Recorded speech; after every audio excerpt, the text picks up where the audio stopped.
This is a passage from Book 1, Canto 2, the very first section of Canto 2, and it describes what is called a perfect shrine for the god of love.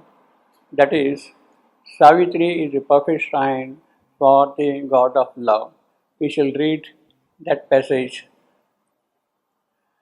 as given in the text. A combatant in silent, dreadful bliss, the world unknowing, for the world she stood. No helper had she, save the strength within. There was no witness of terrestrial eye, the gods above and nature's soul below. The gods above and nature's soul below. The gods above and nature's soul below were the spectators of that mighty strife. Around her were austere Around her was the austere sky-pointing hill, and the green, marvelous, deep-rooted pool muttered incessantly their muffled spell. A dense, magnificent, colored, self-wrapped life, a dense, magnificent, colored, self-wrapped life, draped in the leaves, vivid emerald monotone, and set the cheerful sunbeams and bright flowers, imbued our destiny's secluded scene.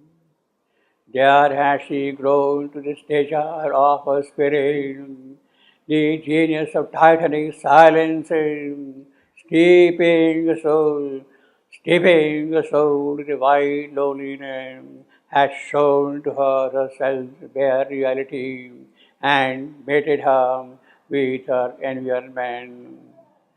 His solitude greatened her human hour with the background of the eternal and unique.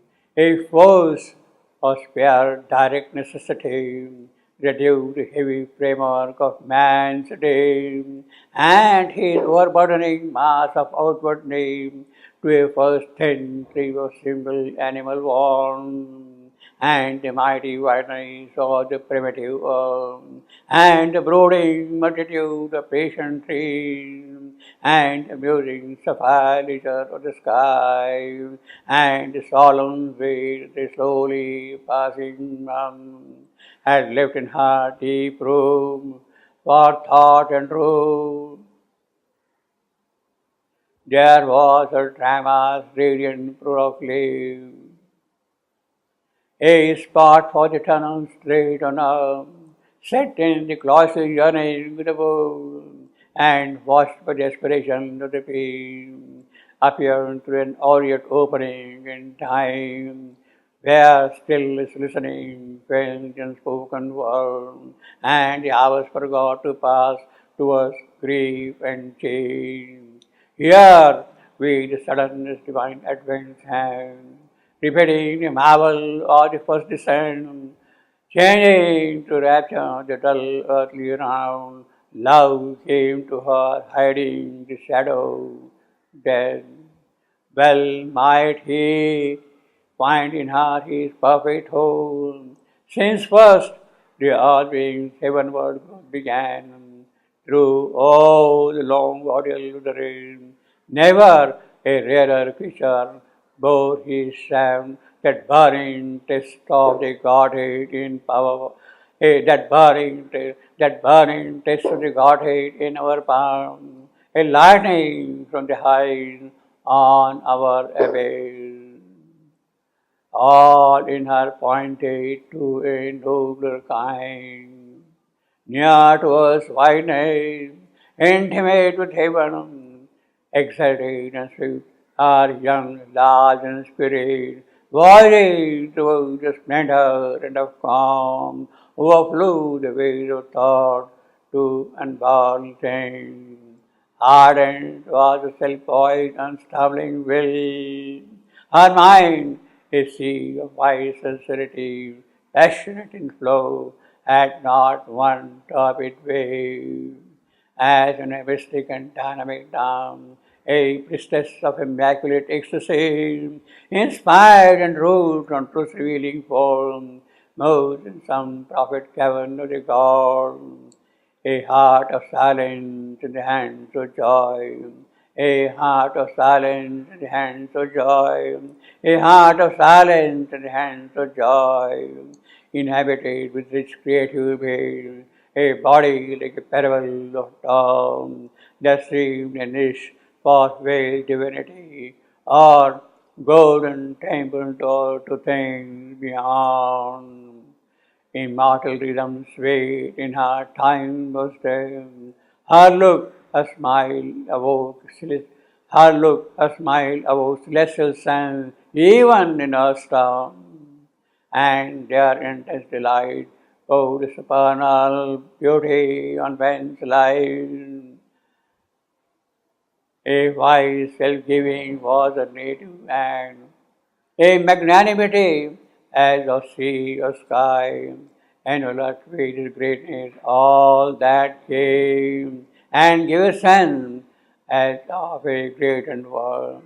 Her kindly care was a sweet temperate sun, her high passion a blue heaven's equipoise, as might so fly like a hunted bird, escaping with tired from above the storm, and a quiet reach like a remembered breath, in a heaven of safety, in a splendid soft repose. One could drink life back in streams of honey fire. One could drink life back in streams of honey fire. One could drink life back in streams of honey fire. Recover the lost habit of happiness.